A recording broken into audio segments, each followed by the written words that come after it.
저는 그날 인천공항에서 하염없이 울었습니다. 11년간 전 세계 하늘을 누볐던 영국 항공사 수석 승무원으로서 수백 번의 비행을 무사히 마쳤다는 자부심이 있었고, 아시아 공항들은 시설만 화려할 뿐 진짜 위기 상황엔 믿을 게 못 된다고 확신했던 제가 50년 만에 폭설 속에서 단 30분 만에 활주로를 확보한 한국의 시스템 앞에서 무릎 꿇을 줄은 꿈에도 몰랐습니다. 중국도 일본도 우리를 받아주지 못했던 그 절체절명의 순간, 인천공항은 217명의 승객 전원을 구해냈고 심정지로 쓰러진 노인 승객마저 살려냈습니다. 도대체 그날 무슨 일이 있었던 걸까요? 사연 시작 전 구독과 좋아요를 눌러주세요. 댓글로 한국이라고 남겨주시면 한국을 널리 알리는데 큰 도움이 됩니다. 제 이름은 소피이고 영국 국적의 국제선 수석 승무원입니다. 11년간 이 일을 해오면서 런던과 뉴욕, 파리와 프랑크푸르트, 두바이와 싱가포르를 오가는 장거리 노선을 주로 담당했고, 그 과정에서 수백 번의 비행을 무사히 마쳤다는 자부심이 있었으며, 항공 안전이라는 것은 결국 유럽과 미국이 수십 년에 걸쳐 만들어 놓은 기준과 시스템에 의해 지켜진다고 확신했습니다. 특히 극한 기상 상황에서의 위기 대응 능력은 히드로 공항이나 프랑크푸르트 공항 같은 곳에서만 제대로 볼 수 있었고, 아시아 공항들은 시설이 화려하고 면세점이 크고 최신 기술을 자랑하지만 막상 눈보라나 폭우 같은 예측 불가능한 상황이 닥치면 지연과 혼란이 반복되는 걸 여러 차례 목격했기 때문에 저는 늘 결정적 순간엔 역시 유럽이나 미국 공항이 답이라고 생각했습니다. 한국이라는 나라에 대해선 경제 규모가 크고 전자제품을 잘 만든다는 정도만 알고 있었고, 인천공항이 세계공항 순위에서 높은 평가를 받는다는 이야기를 들어본 적은 있었지만 그건 어디까지나 평상시 이야기일 뿐 진짜 위기 상황에서 어떻게 대응하는지는 검증되지 않았다고 판단했습니다. 그날은 베이징에서 런던으로 향하는 노선이었고 탑승객은 217명이었으며 이륙 전부터 기상 예보가 좋지 않다는 보고가 들어왔지만 저는 이 정도 눈은 흔한 일이라고 생각하며 평소처럼 승객들을 맞이했습니다. 이륙 후 2시간쯤 지났을 때 기장실에서 호출이 왔고 톰 부기장이 심각한 표정으로 동아시아 전역에 50년 만에 폭설 경보가 내려졌다고 말했으면 베이징 공항은 이미 폐쇄됐고 일본 주요 공항들도 제설 작업 지연으로 착륙 불가 상태라는 소식이 이어졌습니다. 저는 순간 등골이 서늘해지면서도 그래도 도쿄 나리타 공항이면 받아줄 거야. 거기는 시스템이 탄탄하니까라고 말했지만 톰은 고개를 저으며 나리타도 방금 거부 통보가 왔어. 활주로 제설이 최소 3시간은 걸린다고 해라고 답했고 저는 그제야 손바닥에 식은땀이 배어나오는 걸 느꼈습니다. 연료는 4시간 반 정도 남았고 선택지는 점점 좁혀지고 있었으며 관제탑에서는 인천공항이 수용 가능 의사를 밝혔다는 교신이 들어왔지만 저는 속으로 한국, 거기도 눈 때문에 엉망일 텐데라고 생각하며 불안감이 커져만 갔습니다. 기장이 인천공항 관제탑과 직접 교신을 시작했고 스피커에서 들려온 목소리는 차분하면서도 단호했으며 공항운영본부 이민호 과장입니다. 현재 활주로 제설 작업 진행 중이며 30분 안에 착륙 가능 상태로 만들겠습니다라는 말이 들렸습니다. 저는 그 말을 듣는 순간 기장실 안에서 피식 웃음이 나올 뻔했고 톰 부기장도 저와 눈을 마주치며 고개를 절레절레 흔들었으며 50년 만에 폭설에 30분? 농담 하나라는 생각이 머릿속을 가득 채웠습니다. 저는 기장에게 다가가 조심스럽게 기장님, 일본 오사카 공항은 어떻습니까? 거기라면 시설도 좋고 경험도 많으니까 좀 더 안전하지 않을까요? 라고 물었고 기장은 한숨을 쉬며 오사카도 지금 상황은 마찬가지야. 연료를 생각하면 인천이 가장 가까운 선택지고라고 답했지만 저는 여전히 석연치 않았습니다. 톰 부기장이 소피, 자네도 알잖아. 아시아 공항들은 이런 극한 상황에 약해. 시설은 좋아 보여도 실전 경험이 부족하다고라고 말했고 저는 고개를 끄덕이며 맞아요. 지난번에 홍콩에서 태풍 때문에 6시간 대기했던 거 기억하시죠? 한국도 비슷할 거예요 라고 답했습니다. 그때 다시 관제탑에서 교신이 들어왔고 이민호 과장의 목소리가 들렸으며 현재 제설 차량 47대 투입 완료, 활주로 3000m 구간 우선 확보 중, 정확히 27분 후 착륙 가능합니다라는 구체적인 수치가 나왔지만 저는 속으로 저 사람 자신감은 대단하네. 근데 현실은 다를 거야 라고 생각했습니다. 기장이 인천으로 방향 선회한다고 결정을 내렸고 저는 마음 한구석이 불안했지만 어쩔 수 없이 승객들에게 안내방송을 준비하기 시작했으며 케이트 후배가 다가와 선배님, 정말 괜찮을까요? 한국공항이 이런 폭설을 감당할 수 있을까요? 라고 물었고 저는 최대한 안정된 목소리로 걱정 마. 우리가 최선을 다하면 되라고 답했지만 사실 제 목소리는 떨리고 있었습니다. 저는 승객들에게 마이크를 들고 안내를 시작했고, 승객 여러분, 기상 악화로 인해 목적지를 한국 인천공항으로 변경합니다. 착륙 후 일정 시간 대기가 필요할 수 있으니 양해 부탁드립니다 라고 말했으며, 특히 일정 시간이라는 표현을 쓴 이유는 제 경험상 최소 2시간에서 3시간은 활주로에서 대기해야 할 거라 예상했기 때문입니다. 톰 부기장이 기장실 문을 열고 나와 저에게 다가오며 소피, 솔직히 말해서 저 한국 관제탑 말 믿어? 라고 물었고, 저는 작은 목소리로 30분 안에 활주로 확보. 말도 안 되죠. 히드로 공항도 이 정도 폭설이면 2시간은 기본인데 라고 답했으며, 톰은 고개를 끄덕이며 그러니까 아마 착륙하고 나면 최소 서너 시간은 기다려야 할 거야. 승객들한테 미리 각오시켜 놓는 게 좋겠어 라고 말했습니다. 저는 객실로 돌아와 케이트에게 비상담요랑 물 추가로 준비해 착륙 후에 오래 기다릴 수도 있으니까 라고 지시했고, 케이트는 눈을 크게 뜨며 그 정도로 오래 걸릴까요? 라고 물었지만 저는 단호하게 내가 11년간 이 일하면서 본 아시아 공항들은 다 그랬어. 준비는 철저하게 하는 게 맞아라고 답했습니다. 그때 좌석 12A에 앉아있던 한국인 승객 최 선생이라는 분이 손을 들어 저를 불렀고, 저는 다가가 무엇을 도와드릴까요? 라고 물었으며, 그분은 차분한 목소리로 승무원님, 인천공항 걱정하시는 것 같은데 괜찮을 겁니다. 저 공항은 이런 상황 대비가 잘 되어 있어요 라고 말했습니다. 저는 정중하게 미소 지으며 감사합니다. 최선을 다하겠습니다 라고 답했지만 속으로는 승객이 뭘 알겠어. 공항 직원도 아닌데 라고 생각했고 그저 불안한 마음을 달래려는 말이겠거니 하고 넘겼습니다. 관제탑에서 다시 교신이 들어왔고 이민호 과장의 목소리가 현재 제설 진행률 60%, 예정대로 27분 후 착륙 가능이라고 전했지만 저는 창밖을 내다보며 저 사람들 정말 자신만만하네. 근데 현장 가면 완전히 다를 텐데 라고 중얼거렸고 톰이 옆에서 맞아 아마 착륙하면 활주로에 눈이 수북이 쌓여 있을 거야. 그럼 또 제설 차량 기다리고 터미널까지 견인되고 난리 날 거라고 거들었습니다. 저는 가슴속에서 불안감이 점점 커지는 걸 느꼈지만 겉으로는 침착한 척하며 승객들을 안심시키기 위해 객실을 계속 돌아다녔고 케이트가 선배님 얼굴이 안 좋아 보여요라고 말했지만 저는 괜찮아. 그냥 피곤한 것뿐이야 라고 답하며 불안을 숨겼습니다. 비행기가 인천공항을 향해 하강을 시작한 지 20분쯤 지났을 때 관제탑에서 활주로 제설, 구간 3000m 확보 완료, 7분 후 착륙 개시 가능이라는 교신이 들어왔고 저는 그 말을 듣는 순간 귀를 의심했으며 톰 부기장도 헤드셋을 벗으며 뭐라고? 벌써? 라고 되물었습니다. 저는 창밖을 내다봤고 구름 사이로 희미하게 보이기 시작한 인천공항의 모습에 입이 벌어질 수밖에 없었으며 폭설이 여전히 내리고 있는데도 불구하고 활주로 양옆으로 수십 대의 제설 차량들이 정확한 간격을 유지하며 일사불란하게 움직이고 있었고 마치 군대의 행진처럼 한치의 오차도 없이 대형을 이루며 눈을 치우는 모습은 제가 지금껏 본 어떤 공항에서도 볼 수 없었던 광경이었습니다. 저는 눈을 크게 뜨고 그 장면을 지켜봤고 톰이 옆에서 소피, 저거 봐. 저게 진짜야? 라고 물었지만 저는 대답할 수가 없었으며 그저 멍하니 창밖을 응시할 뿐이었습니다. 고도가 낮아질수록 더 선명하게 보이기 시작했고 활주로 위에는 눈 한 점 없이 깨끗하게 정리된 검은 아스팔트가 드러나 있었으며 유도등은 폭설 속에서도 완벽하게 밝혀져 있었고 제설 차량들은 비행기가 착륙하는 순간까지도 활주로 끝자락에서 대기하며 혹시 모를 상황에 대비하고 있었습니다. 저는 가슴이 두근거리기 시작했고 손바닥에는 땀이 배어났으며 이게 어떻게 가능하지?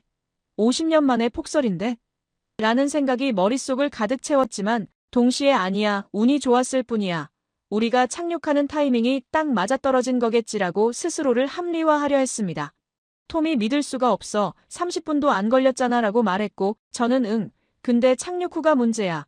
터미널까지 이동하는데 시간이 오래 걸릴 거고.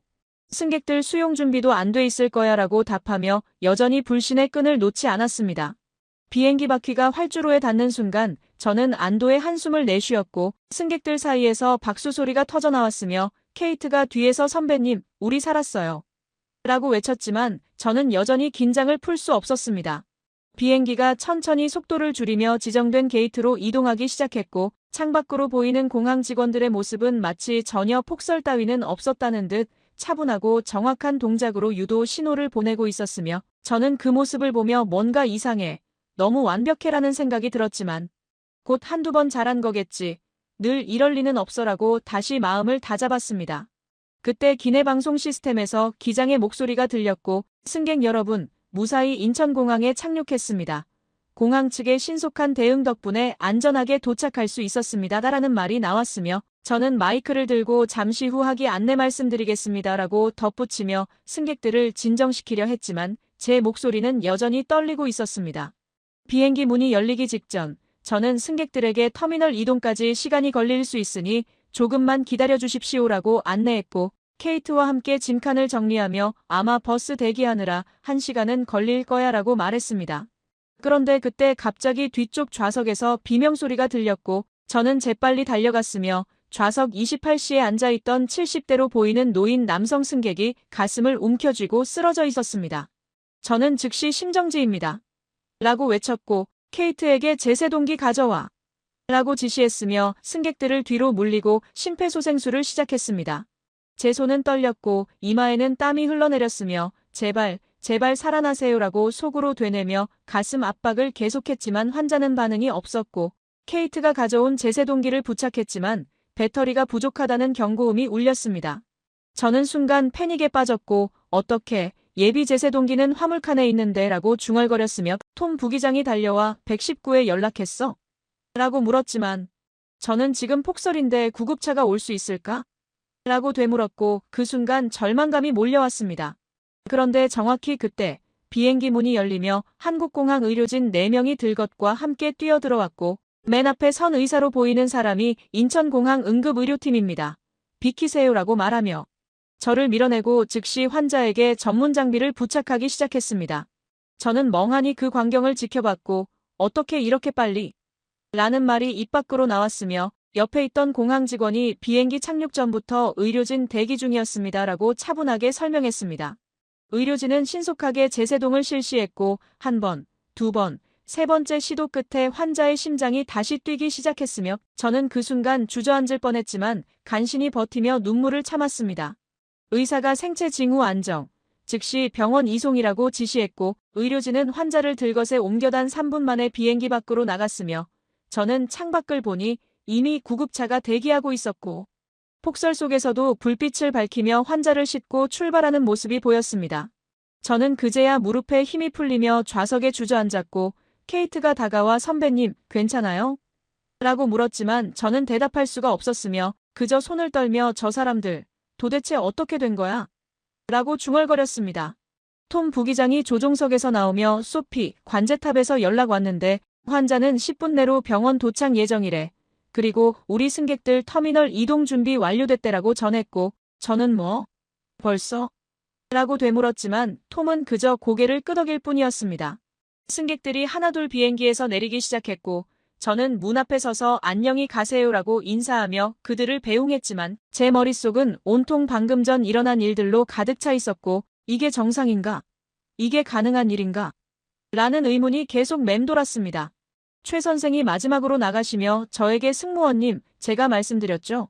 인천공항은 준비가 되어 있다고라고 말씀하셨고 저는 그제야 아까 그분의 말이 단순한 위로가 아니었음을 깨달았으며 죄송합니다. 제가 오해했습니다라고 고개 숙여 사과했습니다. 최 선생은 웃으며 괜찮아요. 직접 보기 전엔 누구나 그럴 수 있죠 라고 답하시고는 터미널로 걸어가셨고 저는 그분의 뒷모습을 보며 가슴 한구석이 먹먹해지는 걸 느꼈습니다. 모든 승객이 내린 후 저는 케이트, 톰과 함께 터미널로 이동했고 복도를 걸으며 창밖을 내다보니 여전히 폭설이 내리고 있었지만 공항 곳곳에서는 수백 명의 직원들이 제설 작업과 승객 안내를 동시에 진행하고 있었으며 그 모습은 마치 하나의 거대한 유기체가 완벽하게 작동하는 것처럼 보였습니다. 터미널에 도착하자 더욱 놀라운 광경이 펼쳐졌고 이미 우리 비행기 승객들을 위한 임시 안내 데스크가 설치되어 있었으며 직원들은 한 명 한 명에게 다가가 숙소 배정 도와드리겠습니다. 식사 쿠폰입니다. 필요하신 물품 있으시면 말씀하세요라고 친절하게 안내하고 있었습니다. 저는 그 광경을 보며 입을 다물 수가 없었고 케이트가 제 팔을 잡으며 선배님, 저거 봐요. 저분들 언제 저렇게 준비한 거예요? 라고 물었지만 저도 대답할 수 없었습니다. 안내 데스크 옆에는 따뜻한 음료와 간식이 준비되어 있었고 승객들은 하나같이 감탄하며 이렇게까지 해주다니라고 말하고 있었으며 특히 아이를 동반한 가족들에게는 별도로 담요와 장난감까지 제공되고 있었습니다. 저는 그제야 제가 얼마나 큰 착각을 하고 있었는지 깨닫기 시작했고 가슴속에서 뜨거운 무언가가 올라오는 걸 느꼈으며 눈시울이 붉어지는 걸 간신히 참았습니다. 톰이 옆에서 소피, 나 지금 꿈꾸는 거 아니지? 50년 만에 폭설에 30분 만에 활주로 확보하고 심정지 환자 6분 만에 살리고 승객 수용 준비까지 완벽하게 끝낸 게 진짜야? 라고 물었고 저는 고개를 끄덕이며 진짜야. 우리가 지금까지 본 어떤 공항도 이렇게 못했어 라고 답했습니다. 그때 뒤에서 누군가 제 이름을 부르는 소리가 들렸고 돌아보니 공항 직원 한 분이 다가오고 계셨으며 소피 승무원님이십니까? 공항운영본부 이민호 과장입니다 라고 자신을 소개했습니다. 저는 깜짝 놀라며 관제탑에서 교신하시던 분이시군요 라고 말했고 이민호 과장은 피곤한 기색 이역역한 얼굴로 미소 지으며 승무원님과 승객분들 모두 무사히 도착하셔서 다행입니다 라고 말했습니다. 저는 그분의 얼굴을 자세히 보니 눈 밑에 다크서클이 짙었고 옷에는 눈이 녹은 물자국이 여기저기 묻어 있었으며 손은 빨갛게 얼어 있었고 분명 밤새 현장에서 직접 지휘했을 거라는 확신이 들었습니다. 저는 목이 메이며 과장님, 어떻게 이게 가능한 겁니까? 50년 만에 폭설인데 30분도 안 걸려서 활주로를 확보하시고 의료진까지 미리 대기시키시고 이 모든 게 도대체 어떻게 가능한 거죠? 라고 물었고 제 목소리는 떨리고 있었습니다. 이민호 과장은 잠시 침묵하다가 차분하게 저희는 매년 700번 이상 제설 훈련을 합니다라고 말하기 시작했고 저는 숨을 멈추고 그의 말을 들었으며 오늘같이 50년 만의 폭설도 사실 저희가 시뮬레이션 해본 시나리오 중 하나예요. 최악의 상황을 가정하고 그보다 더 빠르게 대응할 수 있도록 반복 훈련하는 게 저희 원칙입니다라는 말이 이어졌습니다. 저는 입술을 깨물며 그럼 의료진은요? 어떻게 그렇게 빨리 오셨죠? 라고 물었고 이민호 과장은 비행기가 비상 상황임을 알리는 순간부터 의료팀은 대기 상태로 들어갑니다. 착륙 3분 전에 이미 탑승구 앞에 도착해 있었고요. 승객 안전이 최우선이니까요 라고 답했습니다. 저는 그 말을 듣는 순간 더 이상 참을 수 없었고 눈물이 주르르 흘러내렸으며 죄송합니다. 제가 한국을 무시했습니다. 11년간 세계를 다녔지만 이런 시스템은 처음 봅니다라고 말하며 고개를 숙였습니다. 이민호 과장은 당황한 듯 아니에요. 괜찮습니다. 처음 오신 분들은 다 놀라세요라고 말했지만 저는 계속 눈물을 흘리며 아니에요. 저는 심지어 착륙 전까지도 이곳을 믿지 않았어요. 일본이나 유럽 공항만 믿을 수 있다고 생각했고요. 정말 부끄럽습니다라고 고백했습니다. 톰과 케이트도 옆에서 숙연한 표정으로 서 있었고 이민호 과장은 잠시 저를 바라보다가 승무원님, 그건 무시가 아니라 몰랐던 거예요. 저희도 이 시스템 만들기까지 수십 년 걸렸고 수많은 시행착오가 있었습니다 라고 말했으며 저는 그분의 따뜻한 말에 더욱 눈물이 멈추지 않았습니다. 이민호 과장은 계속해서 승객 한 분 한 분이 소중한 생명이고 그분들을 안전하게 지키는 게 저희 일입니다. 그래서 오늘 같은 날도 포기하지 않는 겁니다라고 말했고 저는 그제야 한국이라는 나라가 어떤 마음으로 이 모든 시스템을 만들었는지 조금이나마 이해할 수 있었으며 가슴이 벅차올랐습니다. 다음 날 아침 눈을 떴을 때 창밖은 여전히 하얗게 눈으로 덮여 있었지만 폭설은 멈춘 상태였고 공항 측에서 제공한 숙소에서 하룻밤을 보낸 저는 케이트, 톰과 함께 터미널로 나왔습니다.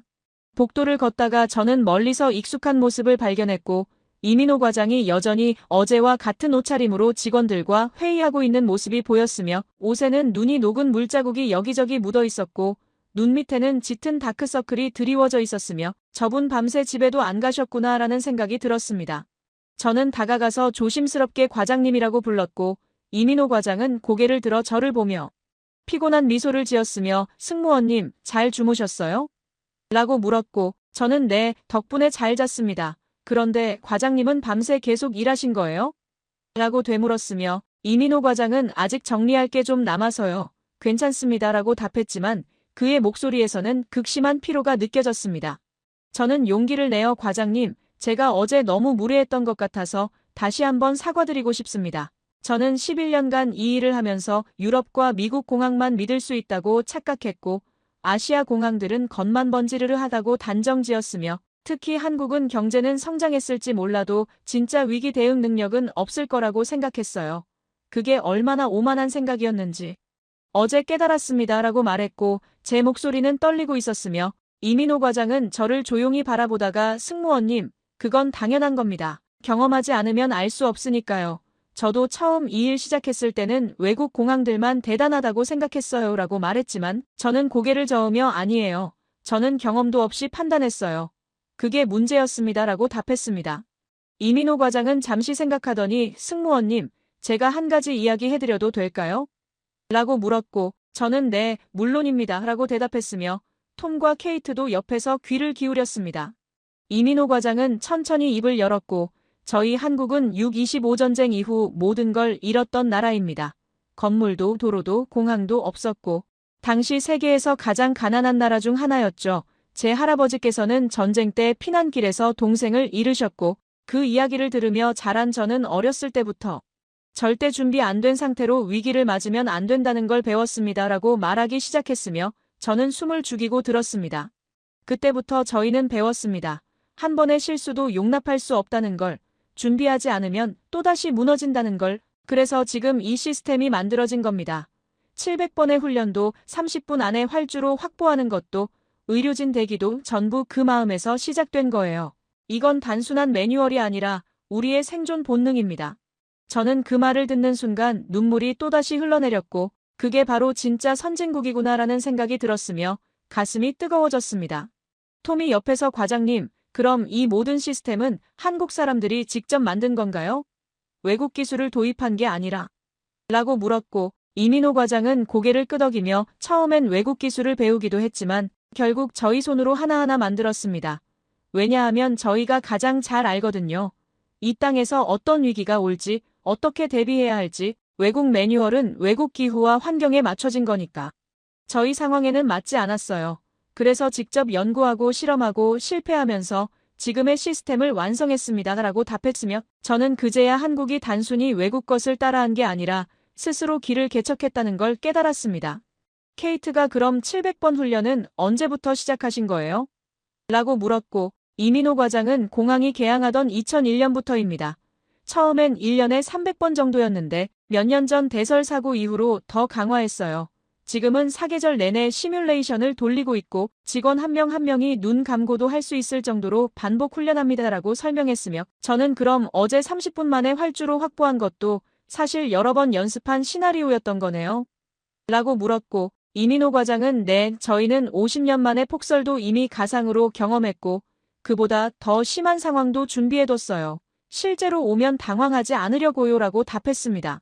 저는 그 말을 듣고 온몸에 소름이 돋았고 이 사람들은 정말 다르구나라는 확신이 들었으며 제가 11년간 봐온 어떤 공항도 이 정도로 철저하게 준비하지는 않았다는 걸 깨달았습니다.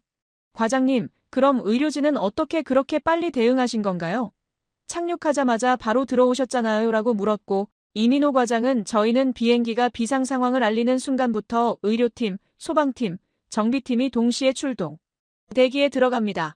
착륙 3분 전에는 이미 탑승구 바로 앞까지 와 있어요. 실제로 환자가 있는지 없는지는 중요하지 않아요. 혹시 모를 상황에 대비하는 게 저희 원칙이니까요. 그리고 어제 환자분은 지금 완쾌하셨고 오늘 아침 퇴원 예정이라는 연락 받았습니다 라고 말했으며 저는 그 말에 눈물이 또다시 쏟아졌고 단 한 명의 생명도 포기하지 않는다는 게 이런 거구나 라고 생각했습니다. 토미 과장님, 솔직히 저희는 어제까지만 해도 한국을 무시했습니다. 정말 죄송합니다라고 고개 숙여 사과했고 이민호 과장은 손을 저으며 괜찮습니다. 오히려 저희를 알아주셔서 감사하죠. 앞으로 더 잘하겠습니다라고 답했으며 그 겸손한 태도에 저는 더욱 감동받았습니다. 제가 과장님 한 가지만 더 여쭤봐도 될까요? 라고 말하자 이민호 과장은 네, 얼마든지요라고 답했고 저는 도대체 이런 마음은 어디서 나오는 건가요?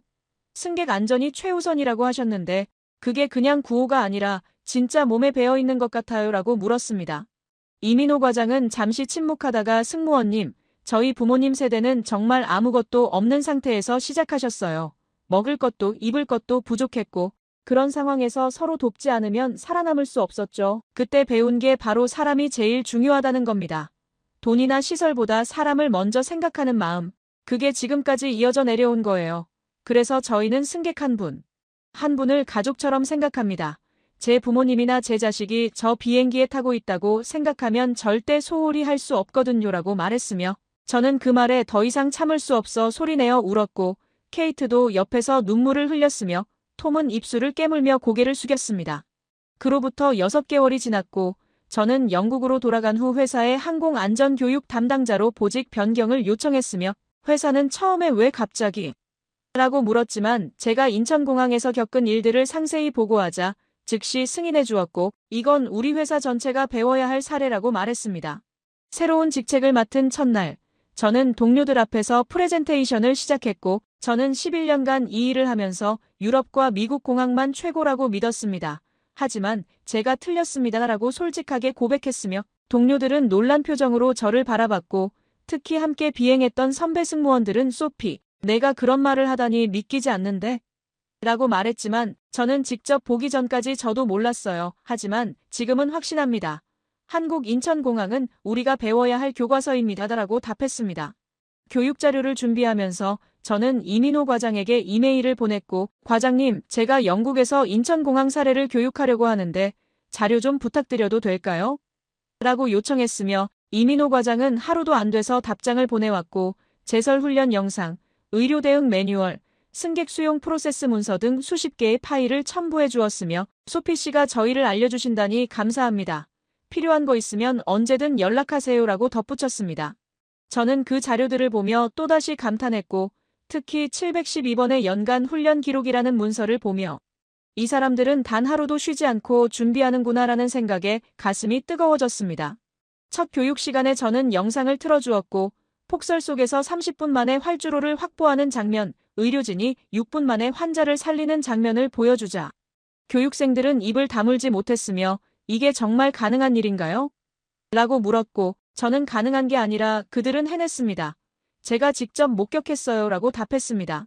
매달 한 번씩 이민호 과장과 이메일을 주고받게 됐고 그는 최근 공항 상황과 새로운 안전 프로그램에 대해 알려주었으며 저는 영국 항공사의 개선 사례를 공유하며 당신들 덕분에 우리도 변하고 있습니다라고 전했고 이민호 과장은 그 소식 들으니 정말 기쁩니다. 함께 더 안전한 하늘을 만들어요라고 답해왔습니다. 석 달 전에는 회사에 일주일 휴가를 신청했고 인천공항 벤치마킹을 위해 한국 방문이 필요합니다라고 보고서를 제출했으며 회사는 즉시 승인했고 오히려 출장비 지원하겠다며 적극 지지해 주었습니다. 인천공항에 도착한 날 이민호 과장이 직접 공항 로비에서 저를 맞아주었고 소피 씨, 다시 오신 걸 환영합니다라고 악수를 청했으며 저는 그의 손을 꽉 잡으며 과장님 정말 보고 싶었어요 라고 말했고 그 순간 눈물이 날 뻔했지만 간신히 참았습니다. 이민호 과장은 이틀에 걸쳐 저를 공항 곳곳으로 안내해 주었고 제설팀 훈련 현장에서는 수십 대의 차량이 초단위로 움직이는 모습을 직접 봤으며 차량 한 대가 3초만 늦어도 전체 훈련을 중단하고 다시 시작하는 걸 보며 이게 진짜 완벽주의구나라고 감탄했습니다. 의료팀 훈련장에서는 모해 환자를 이용한 응급처치 시뮬레이션을 참관했고 의료진들이 5분 안에 심폐소생술부터 병원 이송까지 전 과정을 완료하는 걸 보며 이 사람들은 1초를 다투는구나라는 생각이 들었으며 훈련이 끝난 후 의료팀장이 우리는 매주 이렇게 합니다.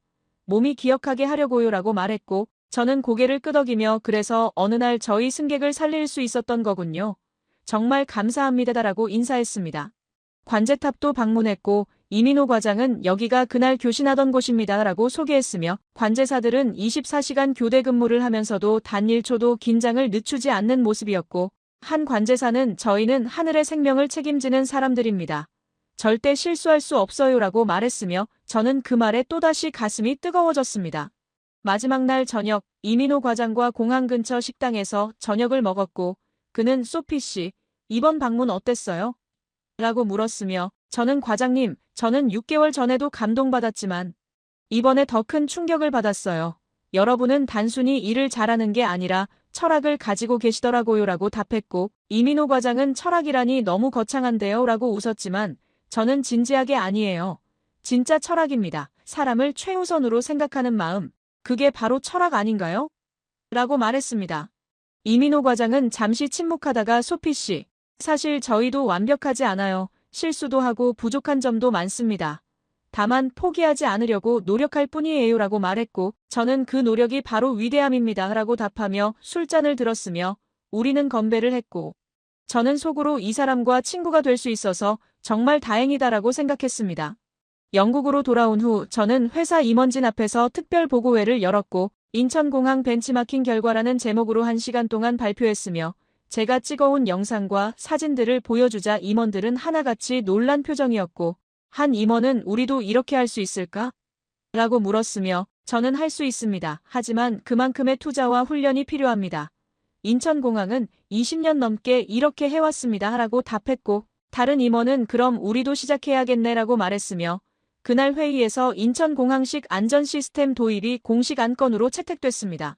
며칠 후 저는 항공사 내부 세미나에서 100여 명의 직원들 앞에서 강연했고 인천공항에서 배운 것들이라는 제목으로 30분간 이야기했으며 특히 이민호 과장이 했던 말을 그대로 전달했습니다. 사람이 제일 중요하다. 돈이나 시설보다 사람을 먼저 생각하는 마음. 그게 바로 진짜 안전의 시작이다. 청중들은 숙연한 표정으로 들었고 발표가 끝난 후 한 후배 승무원이 다가와 선배님, 저도 언젠가 인천공항 가보고 싶어요 라고 말했으며 저는 꼭 가봐. 100번 듣는 것보다 한 번 보는 게 낫다라고 조언했습니다. 지금도 밤마다 그날의 기억이 떠오르고 폭설 속에서 활주로를 밝혔던 불빛들, 6분 만에 환자를 살려낸 의료진의 손길, 밤새 현장을 지켰던 이민호 과장의 피곤한 미소, 그리고 한 번의 실수도 용납하지 않겠다던 그 말이 귓가에 맴돕니다. 저는 침대에 누워 천장을 보며 나는 정말 운이 좋았다라고 생각하고 만약 그날 인천공항이 우리를 받아주지 않았다면 어떻게 됐을까? 라는 상상을 하면 지금도 소름이 돋으며 동시에 한국이라는 나라를 알게 돼서 정말 다행이다라는 감사함이 밀려옵니다. 얼마 전에는 회사에서 올해의 안전공헌상을 받았고 시상식에서 저는 이 상은 제가 받을 자격이 없습니다. 진짜 주인공은 인천공항 이민호 과장님과 모든 직원분들입니다. 저는 그분들에게 배운 걸 전달했을 뿐입니다. 라고 말했으며 청중들은 기립박수를 쳐주었지만 저는 그저 고개를 숙였고 속으로 이민호 과장님이 이 자리에 계셨으면 좋았을 텐데 라고 생각했습니다. 그 후 저는 본국에서 항공안전 컨설턴트로도 활동하기 시작했고 유럽 여러 공항의 위기 대응 시스템 개선 프로젝트에 참여하게 되었으며 프랑스 샤를 드골 공항, 독일 프랑크푸르트 공항, 네덜란드 암스테르담 공항 등에서 자문 요청이 들어왔고 회의 때마다 저는 인천공항 사례를 참고하십시오라고 제안했습니다. 처음에는 아시아 공항을 왜 벤치마킹해야 하나? 라는 반응도 있었고 특히 연배가 있는 공항 관리자들은 우리 유럽이 항공산업의 본고장인데 아시아에서 배울 게 뭐가 있나? 라고 회의적이었지만 제가 준비한 상세한 데이터와 현장 영상을 보여주자 모두들 입을 다물었고 한 독일 공항 책임자는 이건 정말 놀랍습니다. 우리가 자만하고 있었네요. 당장 배워야겠습니다. 라고 말했으며 프랑스 담당자는 소피, 우리 직원들도 인천공항 방문이 가능할까? 라고 물었고 저는 즉시 이민호 과장에게 연락해서 방문 일정을 조율했습니다. 석 달 후 유럽 주요 공항 관계자 15명이 인천공항을 방문했고 저도 함께 동행했으며 이민호 과장은 이틀 동안 모든 시설을 공개했고 제설훈련, 의료 대응, 승객 수용 시스템을 직접 보여주었으며 유럽 관계자들은 하나같이 믿을 수 없다. 이게 가능하다니 라고 감탄했습니다. 특히 독일 프랑크푸르트 공항 안전팀장은 훈련 현장을 보고 나서 우리는 1년에 100번 훈련하는데도 자랑스러워했는데 700번이라니 우리가 얼마나 안일했는지 깨달았습니다. 라고 말했고 프랑스 샤를 드골 공항 운영팀장은 이 시스템을 우리 공항에도 도입하고 싶은데 가능할까요? 라고 이민호 과장에게 물었으며 이민호 과장은 물론입니다. 저희가 아는 모든 걸 공유하겠습니다. 라고 답했고 저는 그 모습을 보며 가슴이 벅차올랐습니다. 방문단이 돌아간 후 저에게 수십 통의 감사 이메일이 왔고 소피, 당신이 우리 눈을 뜨게 해줬어요. 인천공항을 알려줘서 고마워요라는 내용이었으며 저는 그 메일들을 하나하나 이민호 과장에게 전달했고 이민호 과장은 소피 씨 덕분에 저희가 세계에 알려지는 것 같아요. 감사합니다라고 답했지만 저는 아니에요. 과장님이 대단하신 거예요 라고 답했습니다.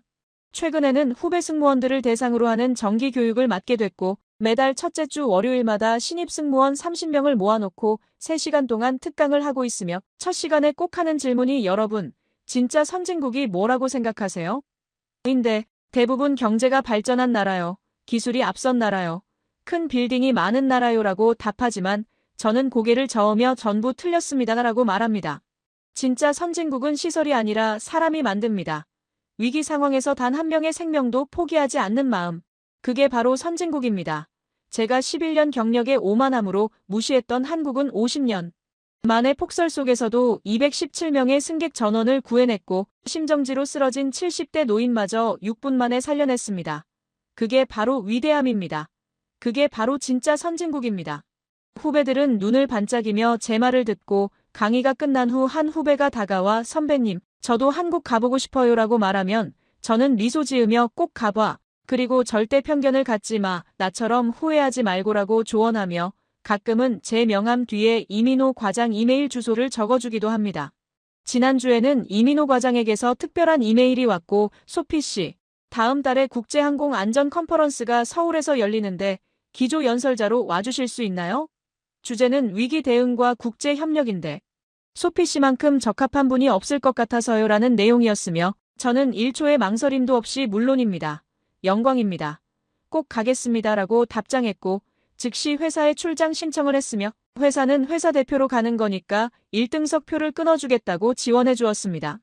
컨퍼런스 준비를 하며 발표 자료를 만들고 있는데 그날의 기억들이 하나하나 떠오르고 11년 경력의 오만함이 무너지던 순간 한국이라는 나라를 제대로 알지 못했던 제 자신을 반성하던 순간 이민호 과장이 한 번의 실수도 용납하지 않겠다고 말하던 순간 그리고 사람이 제일 중요하다던 그 철학이 생생하게 되살아납니다. 저는 발표 제목을 안전은 기술이 아니라 마음에서 시작된다. 마이너스 인천공항에서 배운 진짜 선진국의 의미라고 정했고 서론에는 제 고백을 담기로 했습니다. 저는 11년간 항공업계에서 일하면서 유럽과 미국만 최고라고 착각했습니다. 하지만 50년 만의 폭설 속에서 저를 구해준 건 제가 무시했던 한국이었습니다. 발표 자료를 만들면서 저는 그날 찍었던 사진들을 다시 꺼내봤고 폭설 속에서 활주로를 밝히던 불빛 사진, 제설 차량들이 일사불란하게 움직이던 모습, 의료진이 환자를 살리고 난 후 서로 하이파이브 하던 장면, 이민호 과장이 밤새 일하고 피곤한 얼굴로 미소 짓던 사진을 보며 또다시 눈물이 났고 이 사람들은 정말 영웅이다라는 생각이 들었습니다. 마지막 슬라이드에는 그날 폭설 속 활주로 사진을 크게 넣고 아래에 이렇게 썼습니다. 한국은 포기하지 않았습니다. 217명의 생명을 위해 밤새 싸웠습니다. 우리도 그래야 합니다. 이게 바로 진짜 항공 안전입니다. 그리고 맨 마지막 페이지에는 이민호 과장이 했던 말을 인용했습니다. 승객 한 분 한 분이 소중한 생명입니다. 그분들을 안전하게 지키는 게 우리 일입니다. 그래서 포기하지 않는 겁니다. 이제 저는 후배들에게 자신 있게 말할 수 있습니다. 여러분, 세상은 넓고 배울 것은 많습니다. 유럽과 미국만 보지 마세요. 아시아에도 특히 한국에는 우리가 배워야 할 것들이 정말 많습니다. 11년 경력에 제가 한순간에 무릎 꿇었던 그 시스템, 그 철학, 그 마음을 직접 경험해 보세요. 그럼 여러분 인생이 바뀔 겁니다. 그리고 누군가 선배님, 그날 정말 많이 우셨나요? 라고 물으면 저는 솔직하게 네, 하염없이 울었습니다. 부끄러움과 감동과 감사함이 동시에 밀려와서 멈출 수가 없었어요. 하지만 그 눈물은 제 인생을 바꿨습니다. 진짜 중요한 게 뭔지, 진짜 선진국이 뭔지 알게 해줬으니까요 라고 답하며 여러분도 언젠가 그런 순간을 만나길 바랍니다. 자신의 편견이 무너지고 새로운 세상을 발견하는 순간을 요라고 덧붙입니다. 그리고 마지막으로 이렇게 말합니다. 한국은 6.25 전쟁 이후 아무것도 없는 상태에서 시작해서 지금 세계 10위권 경제대국이 됐고 그들의 공항은 세계 최고 수준이 됐습니다. 이게 기적이 아니라 노력입니다. 포기하지 않는 마음입니다. 우리도 배워야 합니다. 시청해주셔서 감사합니다. 구독과 좋아요를 남겨주시고 댓글로 한국이라고 남겨주시면 한국을 널리 알리는 데 큰 도움이 됩니다.